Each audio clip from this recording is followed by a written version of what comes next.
आतंकवाद पर मोदी सरकार का सख्त संदेश। बेगुनाह को छेड़ो मत और गुनाहगार को छोड़ो मत। अगर कोई आतंकवादी को पैसा देगा तो उसका हक जमींदोज किया जाएगा। जम्मू कश्मीर में आतंकवाद के खिलाफ अब गरजेगा बाबा का बुलडोजर। अब नहीं बख्शा जाएगा आतंकवाद को समर्थन देने वाला। जम्मू कश्मीर के एलजी मनोज सिन्हा बोले, आतंकवादियों को पनाह दी तो मिट्टी में मिला देंगे घर।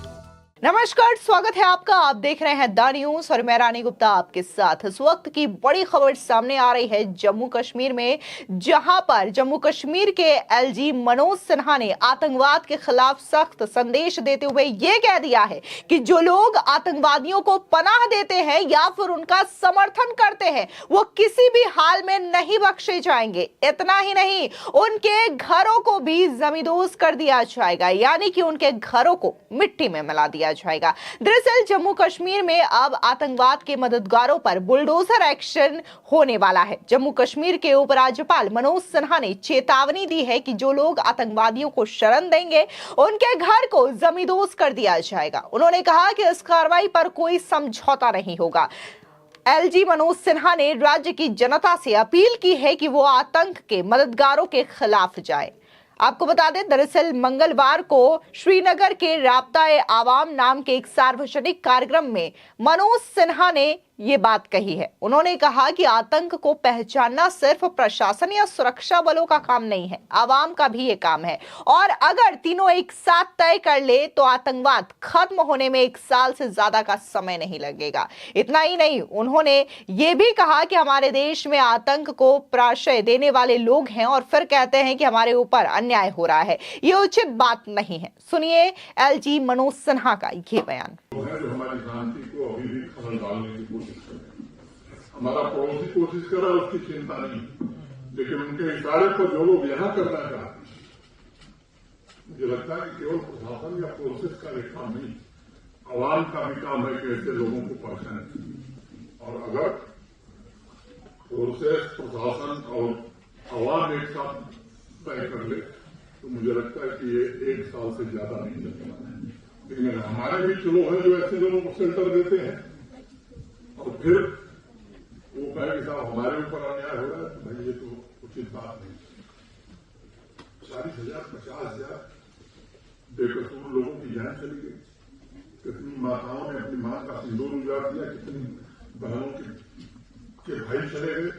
बावजूद इसके वो लोग निरपराध निर्दोष लोगों को जो जिला जजमोर टनल बना रहे हैं, जो हमारी कनेक्टिविटी को बेहतर कर रहे हैं, ऐसे निरपराध लोगों की जान लेने का हक किसी को है। और ऐसे लोगों के खिलाफ अगर जनता नहीं खड़ी होगी तो यकीन मानिए ये तस्वीर कभी बदलने वाली नहीं। क्यों सिर्फ औपचारिकता कर देना, बयान दे देना, ये जो लोग काम करते हैं मैं समझता हूं कि ये उनसे भी खराब लोग हैं। और फोर्स का जहां तक सवाल है, मैं आपको आश्वस्त करना चाहता हूं, बार बार एक बात कहिए, किसी निर्दोष आदमी को कुछ भी करने की जरूरत नहीं। और इसलिए पिछले 4 वर्षों से मैं कई बात दोहराता हूं, बेगुनाह को छेड़ो मत और गुनाहगार को छोड़ो मत। अगर कोई आतंकवादी को पैसा देगा तो उसका हक जमींदोज किया जाएगा। ये मैं खुद के कहना चाहता हूं, इसमें कोई समझौता नहीं होता।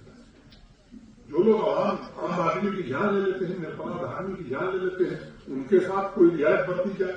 और कुछ लोग बयान दे रहे हैं कि साहब बड़ा अत्याचार हो रहा है, ये अत्याचार नहीं है। मैं समझता हूं कि न्याय का यही सबसे बड़ा तकाजा है और ये न्याय हो रहा है और आगे भी ये न्याय होता रहेगा। कार्य को जो लोग यहाँ करना चाहते हैं, मुझे लगता है कि केवल प्रशासन या फोर्सेस का एक काम नहीं, आवाम का भी काम है कि ऐसे लोगों को पहचाने। और अगर फोर्सेस, प्रशासन और आवाम एक साथ तय कर ले तो मुझे लगता है कि ये 1 साल से ज्यादा नहीं लगेगा। लेकिन हमारे भी चलो है जो ऐसे लोगों को शेल्टर देते हैं और फिर वो कहे कि साहब हमारे ऊपर अन्याय हो रहा है, तो भाई ये तो उचित बात नहीं। 40,000 50,000 बेकसूर लोगों की जान चली गई। कितनी माताओं ने अपनी मां का सिंदूर उजाड़ दिया, कितनी बहनों के भाई चले गए। बावजूद इसके वो लोग निरपराध निर्दोष लोगों को जो जिला जो जजमोड़ टनल बना रहे हैं, जो हमारी कनेक्टिविटी को बेहतर कर रहे हैं, ऐसे निरपराध लोगों की जान लेने का हक किसी को है। और ऐसे लोगों के खिलाफ अगर जनता नहीं खड़ी होगी तो यकीन मानिए ये तस्वीर कभी बदलने वाली नहीं। क्यों सिर्फ औपचारिकता कर देना, बयान दे देना, ये जो लोग काम करते हैं मैं समझता हूं कि ये उनसे भी खराब लोग हैं। और फोर्स का जहां तक सवाल है, मैं आपको आश्वस्त करना चाहता हूं, बार बार एक बात करिए, किसी निर्दोष आदमी को कुछ भी करने की जरूरत नहीं। और इसलिए पिछले 4 वर्षों से मैं कई बात दोहराता हूं, बेगुनाह को छेड़ो मत और गुनाहगार को छोड़ो मत। अगर कोई आतंकवादी को पैसा देगा तो उसका घर जमींदोज किया जाएगा, ये मैं खुल के कहना चाहता हूं। इसमें कोई समझौता नहीं होता। जो लोग आम आदमी की जान ले लेते हैं, निरपराध आदमी की जान ले लेते हैं, उनके साथ कोई रियायत बरती जाए। और कुछ लोग बयान दे रहे हैं कि साहब बड़ा अत्याचार हो रहा है, ये अत्याचार नहीं है। मैं समझता हूं कि न्याय का यही सबसे बड़ा तकाजा है और ये न्याय हो रहा है और आगे भी ये न्याय होता रहेगा। इसके आगे जम्मू कश्मीर के उपराज्यपाल मनोज सिन्हा ने कहा कि 40 से 50 हजार लोगों की जान जा चुकी है, कितनी महिलाएं विधवा हो चुकी हैं, कितनी बहनों के भाई चले गए हैं। इसके बावजूद अगर जनता इन लोगों को समर्थन देगी तो यहाँ के हालात कभी भी नहीं बदल सकते। एलजी मनोज सिन्हा ने इसके बाद आतंक के मददगारों को चिताया। उन्होंने कहा कि मैं एक बार फिर से दोहरा रहा हूं कि बेगुनाह को छेड़ो मत और गुनाहगार को छोड़ो मत। अगर कोई आतंकवादी को शरण देगा तो उसका घर जमींदोज कर दिया जाएगा। मैं ये कहना चाहता हूं कि इससे कोई समझौता नहीं होगा और किसी को भी बख्शा नहीं जाएगा जो कि आतंकियों का समर्थन करेगा। आतंकियों को शरण देने के खिलाफ यह बयान ऐसे समय में सामने आया जब बीते कुछ दिनों में लगातार सुरक्षा बलों ने कई आतंकवादियों को रिहायशी इलाकों में मार गिराया है।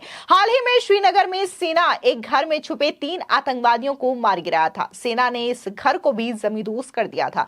बता दें कि श्रीनगर के अलावा बाकी इलाकों में भी सुरक्षा बलों ने जम्मू कश्मीर के अलग अलग इलाकों में अपने ऑपरेशंस तेज कर दिए हैं। बीते एक हफ्ते में लगभग 4 से 5 जगह ऑपरेशन हो चुके हैं। इनमें स्थानीय और पाकिस्तानी दोनों जगह से आतंकवादी मार गिराए गए हैं। एलजी मनोज सिन्हा ने अपने बयान में जम्मू कश्मीर को राज्य का दर्जा वापस दिए जाने को लेकर के भी बात कही है। उन्होंने कहा कि जम्मू कश्मीर को राज्य का दर्जा मिलने की बात उतनी ही पक्की है जितना सूर्य का पूरब से निकलना। उन्होंने कहा कि इसके लिए राज्य की नई सरकार कोशिश करेगी। साथ ही मनोज सिन्हा ने यह टिप्पणी पूर्व मुख्यमंत्री डॉक्टर फारूक अब्दुल्ला के विवादास्पद बयान के बाद आई है। अब्दुल्ला ने हाल ही में कहा था कि आतंकवादियों को मारने के बजाय जिंदा पकड़कर उनसे जांच की जानी चाहिए। मनोज सिन्हा ने बिना नाम लिए फारूक अब्दुल्ला की इस टिप्पणी की जमकर आलोचना करते हुए कहा कि ऐसे विचार क्षेत्र की शांति और सुरक्षा को कमजोर कर देते हैं। आपको बता दें कि आतंकवाद को लेकर के मोदी सरकार ने कई सारे एक्शन लिए हैं और खास तौर पर जो पहले देश में अलग अलग स्थानों पे इन आतंकवादियों का जमावड़ा देखने को मिलता था, जगह जगह बम विस्फोट देखने को मिलते थे, ये खबरें सुनने को आती थी। तो हालांकि इन खबरों में गिरावट आई है, लेकिन अभी भी जम्मू कश्मीर से पूरी तरीके से आतंकवाद का खात्मा नहीं हुआ है। और इसी वजह से जो मनोज सिन्हा है उपराज्यपाल जम्मू कश्मीर के, उन्होंने बाकायदा जनता से अपील की है और उनको ये चेताने का प्रयास किया है जो लोग आतंकवादियों को समर्थन देते हैं, अपने घरों में उन्हें पनाह देते हैं, तो ऐसे में बाकायदा उनका यह कहना है कि जिन्हें भी वो समर्थन देते हैं, जिनके घरों में आतंकवादी रहते हैं, उनके घर को जमींदोज कर दिया जाएगा। यहाँ पर गौर करने वाली बात यह है कि अभी हाल ही में फारूक अब्दुल्ला ने काफी ज्यादा विवादास्पद बयान दिया था, जहां पर उन्होंने ये कहा था कि आतंकवादियों को सीधे मार क्यों दिया जाता है, उनको पकड़ना चाहिए, उनकी जांच की जानी चाहिए, इस तरीके से उनका खात्मा नहीं किया जाना चाहिए। फिलहाल फारूक अब्दुल्ला हो या फिर महबूबा मुफ्ती हो, इस तरीके की बयानबाजी वो करते रहते हैं, लेकिन मोदी सरकार आतंकवाद को लेकर के कोई भी समझौता नहीं करने वाली है और आए दिन उनके कई सारे एक्शंस देखने को मिलते हैं जहां पर वो देश विरोधी ताकतों के खिलाफ, आतंकवादियों के खिलाफ इस तरीके के कठोर कदम उठाते हुए नजर आती है। अब जम्मू कश्मीर में भी बुलडोजर गरजेगा जो लोग आतंकवादियों को समर्थन देते हैं। फिलहाल इस पूरे मामले को लेकर के आपकी क्या राय है, हमारे कमेंट सेक्शन में जरूर बताएं। धन्यवाद।